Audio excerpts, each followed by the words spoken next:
currently, I don't know if Tom has the same problem because he's local to me. I'm currently in the middle of a severe thunderstorm, and so I have no co-host running the stuff right now. So if I go off the air, it's going to be off the air. If I lose you, meaning the audience or even the people, I'll keep trying for at least 45 minutes. So we're going to try to restart every 5 minutes after 8 till after it's 8 o'clock on the Eastern time. We'll try to start every 5 minutes till 8:45, and once 8:45 happens, we'll go ahead and call it a night. Um, Next week is sugar gliders, and that's what we're going to do. I am announcing that in advance so that we can have that done. So it should be really a nice uh, topic for us. So today it's Thursday at 8 p.m. Eastern. Like I said, it's 5 p.m. on the West, at the Pacific. If you're Bill Strand, but since Bill isn't here, we're going to say it's on the West. And my time zone naming protest continues. Today's topic is once again tortoises. It's round two. Last time we did it, October 6th, I looked it up. Why? Because they're awesome. And so we're going to just do that again today. Just a quick programming note. As many of you are aware, I suffered a stroke back in August 2nd. I have my great days and I have my good days. Today appears to only be a good day. So if things go wrong, if I'm starting to sound funny or if I'm looking for words, please give me a little bit of leeway and patience. We'll keep going. Like I've said before, this is also not only fun for me, it's also considered therapy by my speech therapist. So you all are participating in my getting better. So I thank all of you for your thoughts and prayers. If you want to find more information on my recovery, you can look at my personal Instagram, Sean McNeely, or my personal Facebook. Every night at around 8 or 9 o'clock, I post a day's update. I'll be updating today with just the fact that things happened and that we also probably hopefully got through the show. So anyways, now on with the show. Off today, as I said, is the headmaster of the Community Academy, Bill Strand. Bill is somewhere in Madagascar, or at least he's going to be on his way back, but you can catch him on Instagram or Facebook or YouTube. So he's putting out a lot of information there. So we'll have to wait and talk to him about when he gets back and just talk to him about his trip. I think we'll probably spend maybe one or two shows doing that. This leaves me at the controls and as your host. So as I said, a little patience because I'm doing both the jobs and having a good, not a great day. So my confirmed guests who are here is Tom Arbor. He is Two Turtle Tom. Is that right? Yep. You can find him on Instagram and Facebook and I think YouTube as well, right? Yep. Okay. All right. And my other guest is Jason Townsend. He was here last week when we talked about bugs and actually feeding our bugs. And he's, well, why don't you introduce yourself again, Jason? All right. Well, Jason Townsend again. I'm here. I just happened to volunteer at an animal rescue that had he's a large sulcata. Mm-hmm. And with us being, my wife and I have become kind of the reptile experts. Therefore, they're not real equipped for reptiles, so we get called on fairly often to reptile world. So my plan here tonight is to sit back and listen, experience or understanding, but I'm here to learn. Okay, so there's a little bit of delay in the way you're appearing on here. So, but it's nothing like last week. So last week I actually had to type in messages or talk to him in yes and no questions so he could give me a thumbs up and thumbs down. Tom, you want to introduce yourself? Yeah, so I keep hingeback tortoises, and they're from Africa. I breed two species, the Western hingeback and the Holmes hingeback. I've kept those for almost 30 years, really. I've been keeping those two species. And each year, well, not about every 3 years, I go to the Turtle and Tortoise Preservation Group meeting out in Arizona and learn all about and from the best husbandry, tortoise husbandry people in the world to learn about how to take care of our tortoises better. So I'm down near Akron, whereas Sean is a little north and to the west of me. So where is this yearly? Is this yearly tortoise event? Yeah, it's called the Turtle and Tortoise Preservation Group meeting, and it's always in Mesa, Arizona, which is a suburb of Phoenix. And Wow, I'm gonna. so When's the next one? it's typically like the second, third week of November. Okay, so I Just a got little, some time to get better and be able to get there. So, yeah. Let's hmm, go. Let's we'll have to go. talk offline about that. I maybe Sound talk my good. wife Sounds into good. driving out with me, and Oh, because we like oh. to drive. You know, we drove to where was it? To Vegas last year for a UCA convention, or Urgent Care Association convention. So Mm, we're going to be going again this year in a great. couple months. So that's interesting. That's awesome. So okay, so let's talk more about tortoises. First, I need some assistance. I went out, got crazy, went to Herbs Alive last night, ended up purchasing 2 tortoises who are approximately 12 years old. They're both females. And let me see, I need to get the chat here. I'll actually get into graphics, and I've got an overlay with them. These are my 4 10 years and older tortoises. You can see I've got rock in the bottom. I've got sand up in the top. Over to the right is Pebbles. I think that's going to be her new name. She's one of the new ones. And then I've got question mark because I haven't thought of a good way to stay with the theme. So I've got rock, sand. I've actually got a little one named Cliff in a different location because he's also a male. Rock is a male. The rest are all females. So I'm looking for help naming this one right there. And if possible, maybe a better name for Pebbles.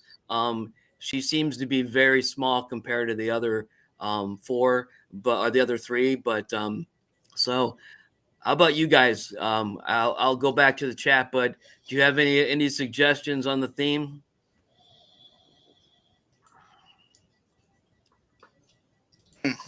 I'm the world's worst namer. I let my Okay. kids name my tortoises. Okay, then we'll need to get your kids on if we can't Yeah, get anything from the yeah. chat here. All right. So, what about you, Jason? Any names? The first thing that popped in my mind is geode. Just we have huge geobeds out here in Utah. And that's Okay. kind of going So along with it. how do you spell that? GEO. Hmm? Geo. Okay. So what? Geode. Okay. Geode. Okay. All right. That's interesting. We'll see what we get here. Don't have a lot of chat going on. I'm going to take off this overlay, but so that we can see Jason there. All right. So we've got a hello reptile on. Oh, I don't know. That's not a chat. That's another caption. All right. We're having trouble with the graphics here. I told you I would have trouble. Here we go. There's all of us. All right. Now let's go back to the chat so I can see who's in the chat. And there seems to be no one in the chat. If you're on Facebook, I'll put this on the bottom. You need to make sure you write your name in the chat so we can see who you are and what have you. It looks like we've got several people on. So just go ahead and chat in the background or chat to us, and I will put you on the screen and we'll talk. Don't be shy. We're not experts. We're all just novices having a good time here tonight. So let's put the chat back up. I'm going to get rid of this, and we'll put the chat back up for us. All right. So, Tom, do you want to tell us about how tortoises and turtles are? What's the difference between them? And I mean, I know that the tortoises are within the circle of turtles, but I Yeah. think I'm going over that whole thing. But Well, why don't you talk about that a little bit? we have, of course, in Ohio, we have box turtles. They're kind of like a tortoise because they live a lot of their life on land. They have a real high dome shell like a tortoise. But tortoises have these really unique hind feet. They're described as elephantine, meaning Mhm. they look like an elephant's foot. And they carry themselves really, really high up off the ground. And that's really what separates a tortoise. And most people think that tortoises just like live in really dry habitats, but the tortoises that I work with, they live in tropical forests in West Africa, and there's tropical tortoises that live in Asia.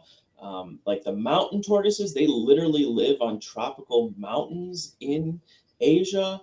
Mhm. So it's not just dry areas. And a lot of the tortoises that do live in dry areas, they seek out really special places. Like they'll dig a burrow to stay nice and cool in the desert and only come Mhm. out for a little bit. So the other thing about tortoises is they're survivors, right? So most tortoises, you can yes, it that tortoise might grow sort of weird if you don't give it the best diet, and we've seen that.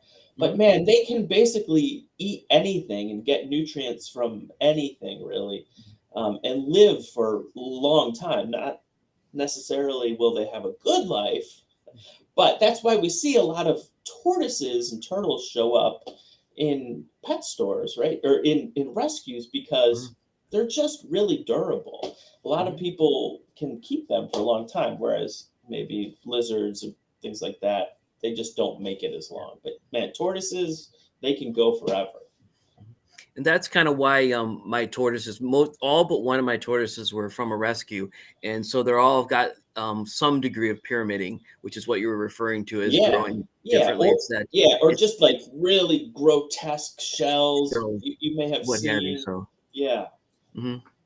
So I'll put them back up here for a second and see if I can find them here. Um, So there we so go. so the trick really is how Mhm. how do we in captivity grow smooth tortoises? Mhm. Because for so long we were feeding them what we thought the best diets were, and right, a lot of people said it was diet. Um, but what we're really finding, at least in a captive situation, we now know how to raise up a smooth tortoise. Um, and that's to raise it in a relatively constant humid environment, right? And so, Sean, we talked about that. I think maybe on the last time, and you talked about your cherry head. I think Mhm. it has a nice smooth shell. Right. And actually the cherry head is actually also a rescue, but Okay, it actually had I have a redfoot that my daughter actually is hers. It's okay, it's that one. 8 years old. We've had it since it was 3 months old and we've raised it from the beginning. So Yeah, that one is perfect. The cherry head seems to be relatively perfect in the sense of how the shell is grown. As you can see, these four there's one that looks a little bit more normal, and then there's one that on the pebbles looks like she's quite a bit uh, I don't know, I guess deformed or just got a little bit of not pyramid, as bad as some pyramid. shells are. I mean, there's pyramiding. I Yeah, guess rock has a little bit of pyramiding, yeah, and the question mark one that we're trying to name also has a little bit of pyramiding there. yeah, I've seen much worse, yeah, but there's also that's very smooth. Cliff, who's my daughter's tortoise, is very smooth and looks fairly normal. I actually lucked out, and I don't know if what I did right or what we didn't do right, yeah. but he ended up being that way, and so is the cherry head that I have. So And I'll get rid of these guys. I think I remember you saying that you raised it up in your chameleon room, Mhm. or Right? Yeah. maybe even, and which was very humid, right? So Right. most people, kind of going back to where tortoises live, they think they live in the desert in this dry, hot area. Well, I need to treat it like a lizard and shine a really hot light on it all day long. But what we're finding is that really exacerbates pyramiding. You can give a tortoise the best diet, but if you don't adequately give it the water it needs and keep it in a pretty humid environment, like 80% and above, as a baby, like that first year to 2 years, you can then grow a really smooth shell tortoise. If you give it the best diet in the world, um, and keep it too hot and too dry, we've seen it pyramid, and have lots of friends that have now switched how they raise their tortoises. They used to raise pyramided tortoises. Now they're doing it in the high humidity method, and they raise really smooth tortoises. So it's So not that actually, alone. I've been able to do that by accident, I think. Yeah, So absolutely. but that was a good thing. That was a good accident for me to have happen. So the fact that Cliff was raised with chameleons for 10 years. So Yeah. in a humid room, it almost gets to 100% at night and drops down to 40% during the day. Yeah, that was Okay. not an accident, right? Mhm. Because these little baby tortoises, they are maybe coming out for a little bit of sunlight time and then going right back in and hiding under plants and leaves and things like that the rest of the day.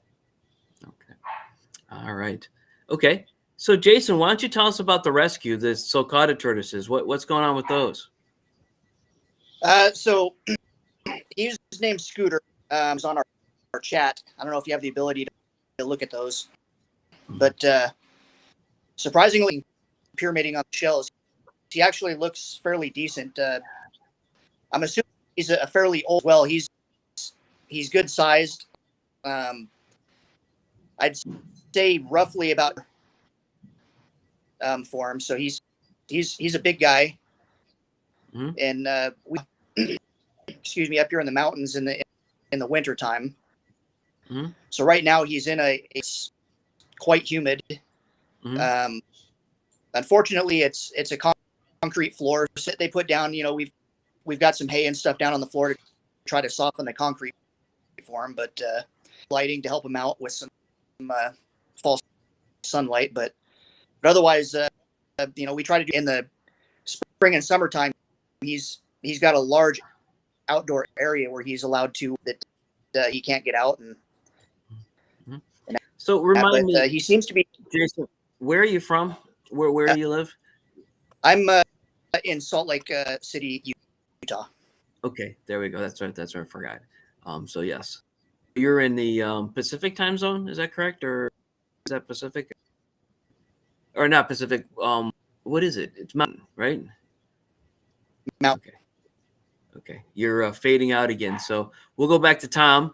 Tom, any thoughts about sulcata tortoises? They get huge. They're like the third biggest tortoise. It's I think the first one is the Galapagos Island. Second is something else that I can't think of off the top of my head. And sulcata is number third, right? Is that Yep. the order that they go in? You don't know? Yeah, it's number 3.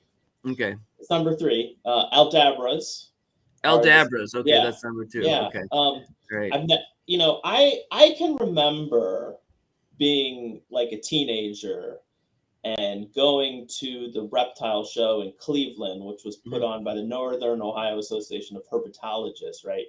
And going in there and seeing what reminded me almost was like a bin of golf balls, because I just never seen this, you know, tons of light colored, maybe 30 light colored baby tortoises in a tub, and the parent right there. And that was, I think I had seen them maybe in Reptiles magazine, but that was the first time I'd ever seen a sulcata, right? I mean, like they just weren't around. And boy, wow, that was just really cool. And I always wanted one. They're really hard to keep in Ohio. They're so big, and people do it. People have dedicated heated barns and buildings and sheds. But, you know, we were down right around 0 degrees about a month ago. So really hard species to keep in Ohio. You see them at every reptile show. I personally, I've never heard anybody at our reptile show say, "Oh yeah, this will stay small" or something like that. But you know, there's a lot of people that go buy, they'll buy some wholesale sulcatas and show up at a show and, you know, say sulcata tortoise, and yeah, they're impulse purchases. They're unfortunately the red-eared slider, I think, of today. Yeah, something that you can hold in your hand that lives over 100 years that gets to be I don't know what 15, 18 inches or probably even more than that. Yeah. I mean, the 2 males feet. can be you know, top 150 pounds. Wow. And they're huge. And they're bulldozers. Like the last time I was at Herps Alive Foundation, Keith has a room. So the sulcatas have a room, right? And I'm like, what is that noise? Well, there were like 2 sulcatas in there. One was in a table, just banging around on it, and the other one was on the floor of that room, just like moving around and moving stuff around, and just, I mean, they're destructive. You have to have, like, 6x6 posts, 2x12 fence to really contain them. If they'll go right through a chain link fence, they'll go through drywall. They're super strong. You can get your hands and fingers stuck in them. They're the males. You can't have two males together. They'll fight to the death often. I mean, you can get them to work out, but they fight to the death. They have these giant projections underneath their plastron they use to cut each other and literally stab each other. So they're quite So a what handful. you're saying is these are not great pets. Yeah, no. For the average keeper. Yeah, you have to almost dedicate your life to a sulcata. Much worse than things like iguanas, which are also something that starts out small but gets huge. Yeah. Although there's a lot of iguanas at the rescue. I was at the rescue last night, like I said.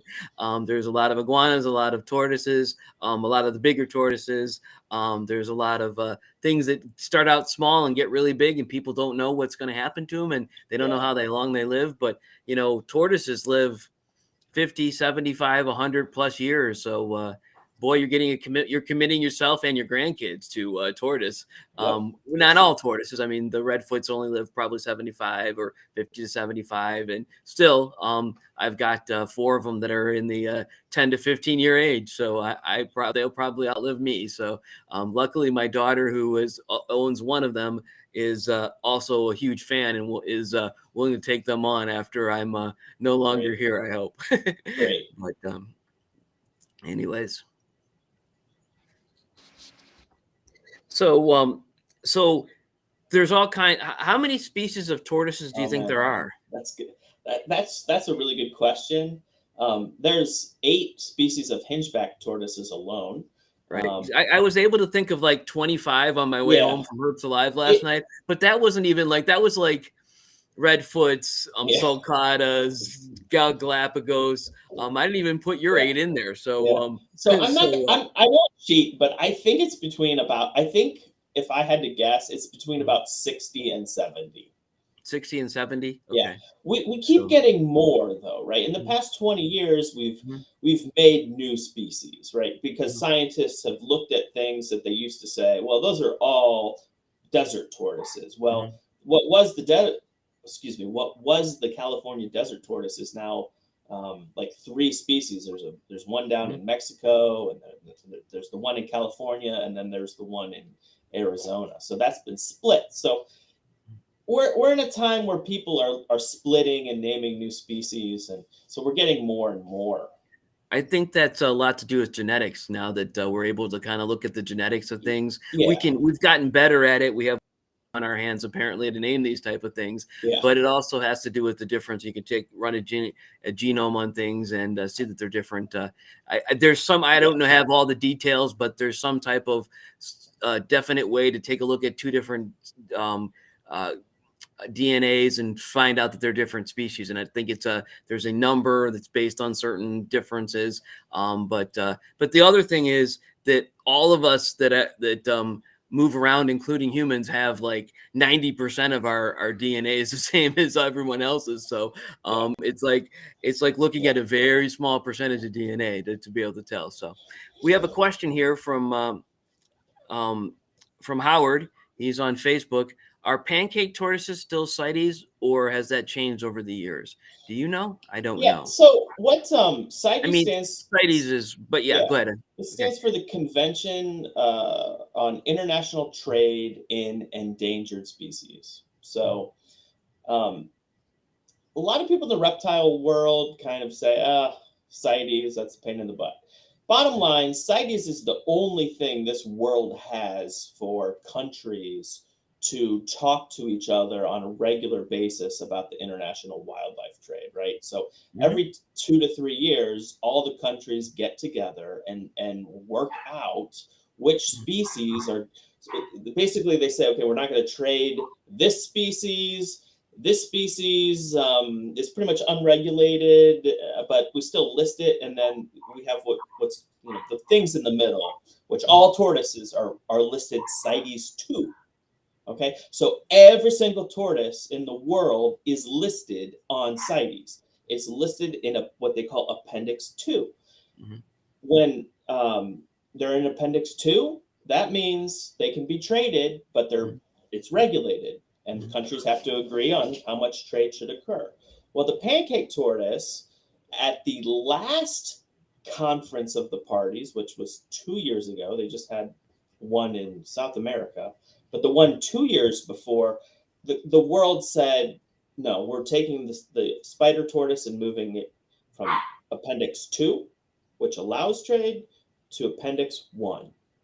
And it's still Appendix 1, and that means that species cannot be in the international commercial trade. It can only go between countries for research purposes or organizational conservation. So the short answer is yes, it's still on CITES Appendix 1, Mhm. and that means that we will not see any imported as pets anymore. But you can still breed them and share them amongst ourselves as long as they're not regulated by your particular state. I mean, some states actually Yeah, regulate interstate commerce. That's what we were all worried about. That's why we got behind. yeah. What do you call it? It's my brain is not working USR, tonight. Um, USARC. USARC, right? Because Yeah, they were helping us because they wanted to make listing species actually having to positively list the species instead of having yeah, blacklisted species. They wanted to whitelist species, which yeah, means you have to be, there are 220 something species of chameleons. I know that one. I yeah. don't know the actual number because they keep changing, but there's 220 species of chameleons. You said there's like 60 species of tortoises. You'd have At to list least. every single species. So Yeah, if your species was, if it was redfoot, but you didn't have cherry head, maybe they, because cherry heads are a subspecies of redfoots.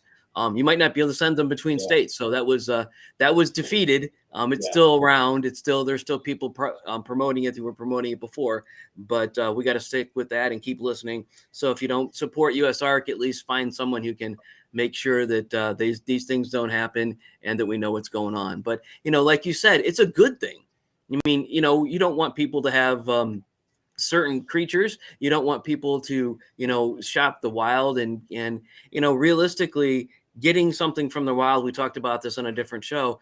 Really should be from the breeders. Breeders who need new genetics can do that. You should be able to breed, get captive bred animals within your country if you can. There's some species that there's no captive bred in the United States, and um, you can't have them and get them as pets. But as breeders, we get uh, wild caught species of some sorts, and we like to breed them. But if you get a wild caught species from your local Petsco or PetSmart, and you don't intend to breed and you don't have any information on it, you're probably not helping out the problem in the wild.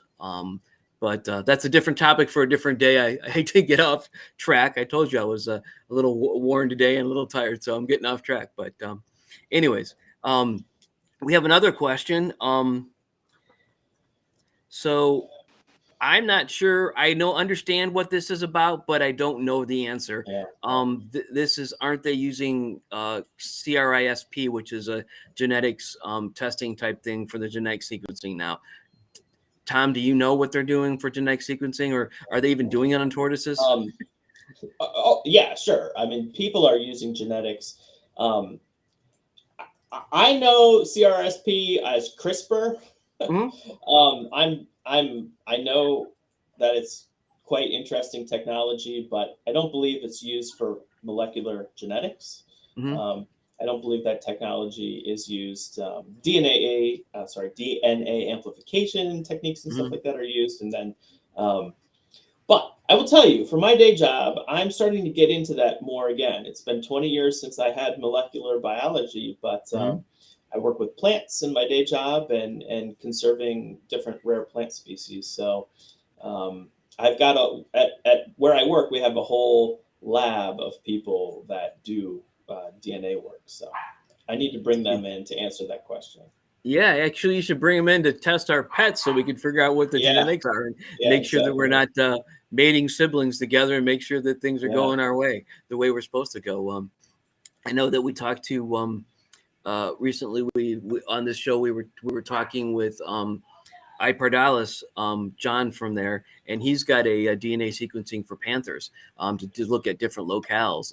Yeah. I'm not sure about how that works. I don't remember. I did, put some investment in that from my Mizzou Exotic company so that it would get, but you put an investment in, it's a pre-thing, and it's like a GoFundMe that he did, and it's the genetics it's out there, and that's a really interesting thing because panther chameleons, they're really, really big on the genetics with those. You have to know, you have to know all the way back to wild caught, father,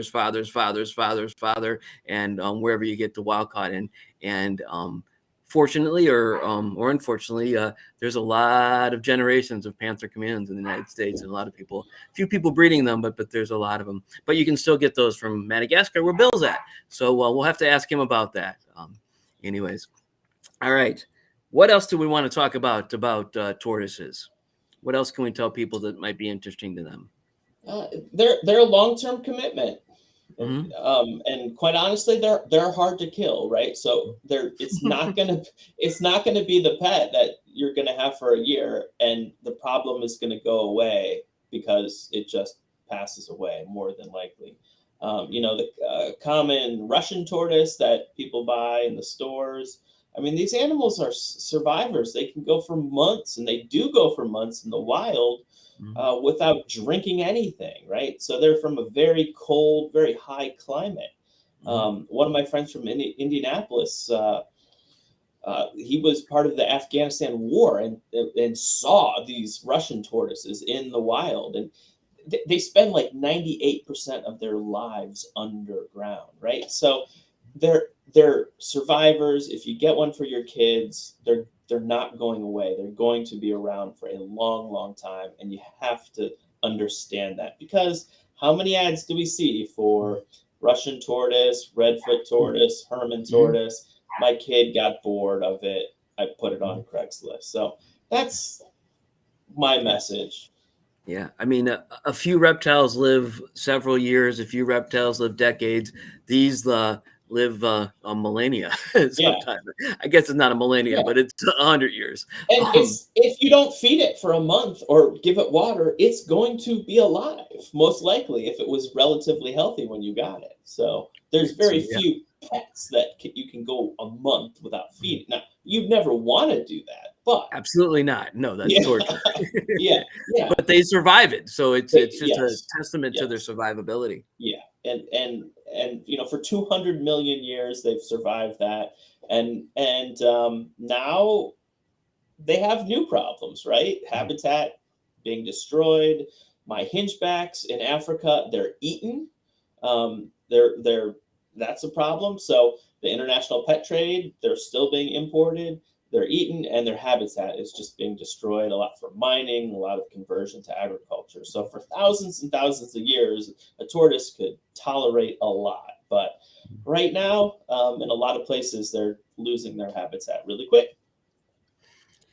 And that's unfortunately us. That's mankind doing Yeah. things. Habitat loss is due mostly to man invasion and looking for areas to plant. I know that we can consider ourselves another animal, and we're on this planet just like everyone else. But we were gifted with the ability to think, and so we should be thinking about what our actions have to do. It's complicated. There's a lot of issues.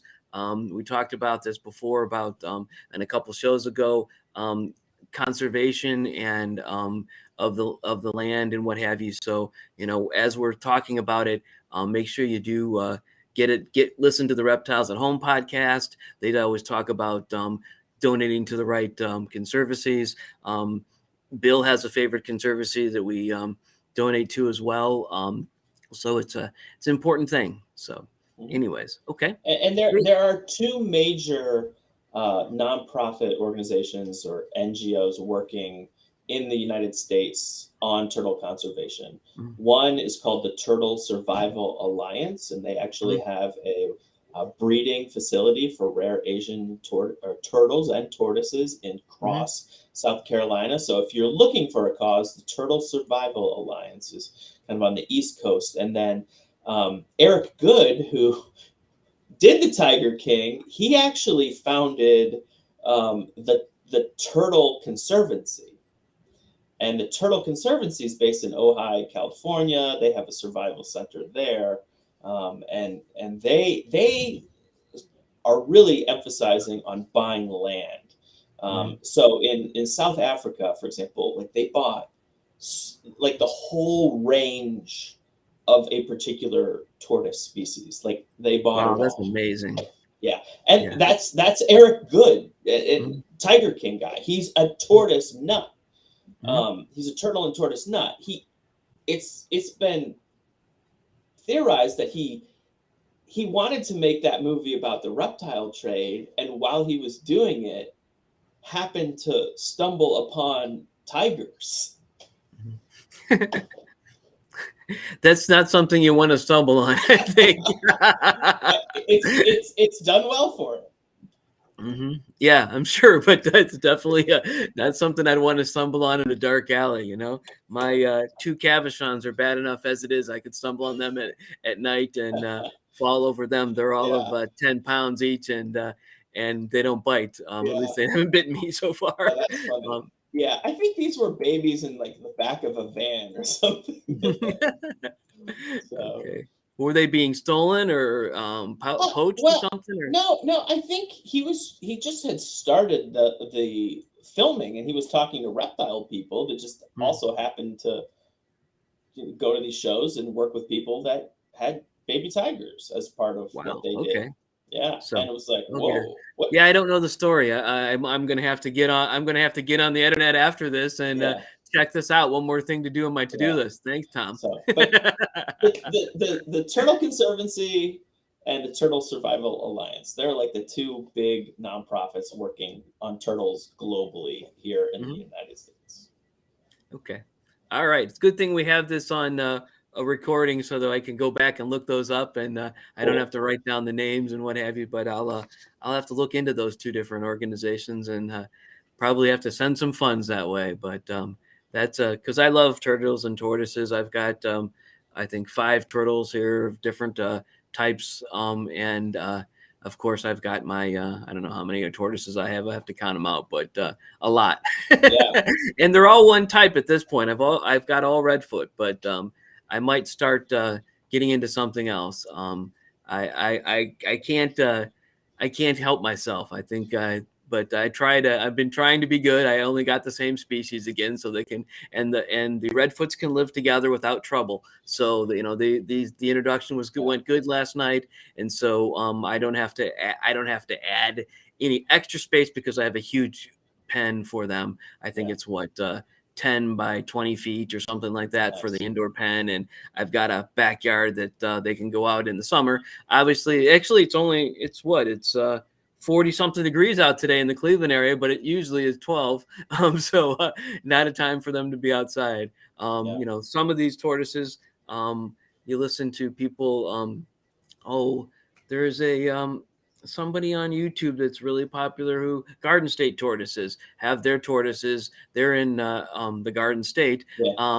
They have some of their tortoises that they're from Europe, so they're outside right now and hiding in Mhm. under the snow or under what have you. So Yeah, that's another popular channel that we probably yeah. I don't know what the rule on mentioning those kind of Oh, things yeah, are, yeah. but No. they seem to be pretty good. I don't know. What are your Oh, thoughts? yeah. Chris is great. I emailed Chris. I've sent Chris a hingeback to Mhm. pair with one of his hingebacks. So Awesome. they're Awesome. they're So I doing got a great connection work. to him. Excellent. Oh yeah, Excellent. yeah.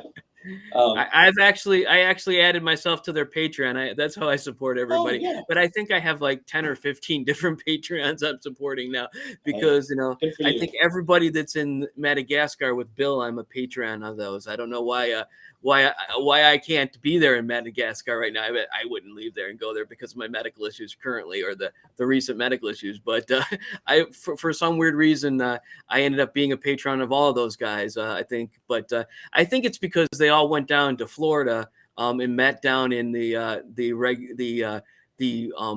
what it was, the Yeah, YouTubers and yeah, Facebooker convention down there, and they decided to go to the same place. So it's all the popular guys that showed up yeah, and gals that showed up in one spot and got together and went and decided to go to Madagascar at the same time. But yeah.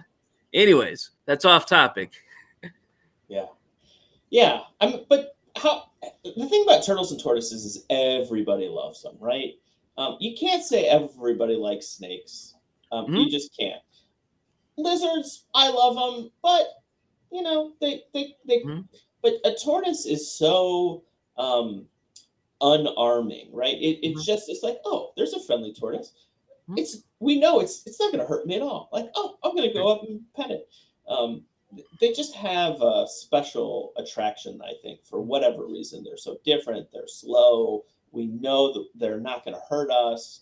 Um, for what they don't have like long tails like a lizard or a snake, and there's just something familiar and identifiable with turtles and tortoises with people, and I think that's why so many of them are bought as pets, and then unfortunately they grow and they're hard to take care of sometimes. I personally think tortoises are way easier to take care of than water turtles, Mhm. um, but Sure, because creating a water environment is so much harder than it's creating a environment with air. yeah, I think we talked about this on the show before with Bill. That something that like dogs and cats live in the same environment we do. They yeah, don't need a special environment. They yeah, need a few things that we don't have, or like yeah, poinsettias can't be around the house or something like that. But they really are just like us. You get to a tortoise. It's very similar to our. They can live in the same humidity and temperatures that we live in. Maybe a little bit warmer. Maybe they have a warm spot. You get into a water thing, you got to get the water quality. You got to make sure there's a filter on it and everything like that. We're yeah. not filtering the air or anything like that at home, or at least No. I'm not at this point, but not other than my furnace filtering. Yeah, yeah. So uh, they're just neat animals. I've had an animal for 23 years now. That's the longest I've had one of my animals, and to have a pet for that long, and to hear stories about people, especially in Europe, Mhm. it's been a thing to keep tortoises in Europe sooner than it was here. So people have had multiple generations of tortoises, or multiple generations of a family have had the same tortoise in Europe. Mhm. And people will come on the forums and say, yeah, this tortoise is 85 years old. My grandfather got it in the early 1950s, Wow. Wow. and it was an adult. Right. Yeah. But My those are cool stories.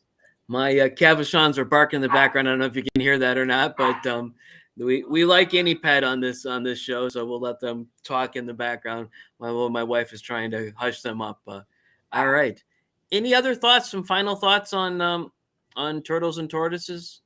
Got a question. Is there a way to age them? When So it, we can estimate how old a tortoise is, and if a tortoise comes from the wild and it's young and it lives in a habitat where it's temperate and it has distinct seasons, when they're young for the first 3 4 5 years you can actually see a ring of growth that it puts down on its shell. In captivity, we don't have that kind of weather patterns and climate patterns, and so my tortoises are putting down rings every few months. And the other thing that we found is that we can grow a tortoise in captivity pretty quickly. The more food we give it and the warmer we keep it, it'll grow faster and faster. So for captive animals, size really doesn't mean that much, and especially in the rescue situation, because you could get a 10 or 15-year-old animal that's very stunted, um, and hasn't grown much because it's just been living in a box and thrown cabbage once a week. So um, you know generally, once you get to be familiar with tortoises, you can look at a tortoise's shell and see how worn it is, and it's like perfectly smooth like a marble. There's no ridges. You can't see anywhere that the tortoise has grown. um, that's a really old tortoise.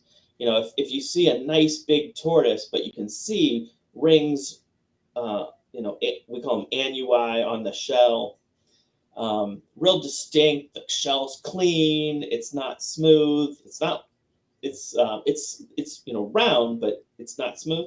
That might actually be a pretty young adult, right? And 5-10 years, tortoises can become adults in captivity, and then really little, yeah. So you're basically talking, yeah, less than 5, between 5 and 20, and then 20 and above. You can kind of put it into those groups, but that's the best we can do. Yeah, they're starting to get ways to age humans as well, but that's actually not chronological age. It's actually Yeah. mitochondrial age. So Mhm. it's actually that doesn't even tell you how old you are. That isn't even perfect because it depends on how your life is. So I think with the way animals are, you can't really actually tell how old anything is, and it's probably not a chronological age that we get to anyways. We'd probably be able to Yeah. get a I don't know what they call it, an actual presence age, but and like we said before, there's, like you said, over 60 species of tortoise, and each one of them probably a little bit different as to just a little bit. So some redfoots to your hingebacks are terribly different, but redfoots to yellowfoots, there's not a lot of difference there. So but and those are two different species, at least at this point in time. You never know tomorrow what could happen. I, Usually they go to separating species rather than adding them yeah. together. So I'll, that's gi- I'll give you one really neat fact, Sean, because this blew okay. my mind and you don't hear it a lot. But all the tortoises that live in South America, Mhm, including Galapagos, mhm, were it is hypothesized from the DNA work that an ancestor floated across the Atlantic Ocean from Africa to South America. And that's why there are tortoises in South America. Isn't that cool? wow, that's And like yeah, crazy. I'll So find this paper for you. But yeah. and so hingebacks and all the South America, they think it was a common ancestor of the hingeback and the redfoot tortoise, Galapagos tortoise, that Mhm. floated over there, and then they diverged. But the hingebacks and the redfoots, we talk about having similarity, but they're actually somewhat closely related as far as tortoises go. So that's a neat fact. I will send that paper to you, and That is it good. still Yes, send blows it my to me, mind. please.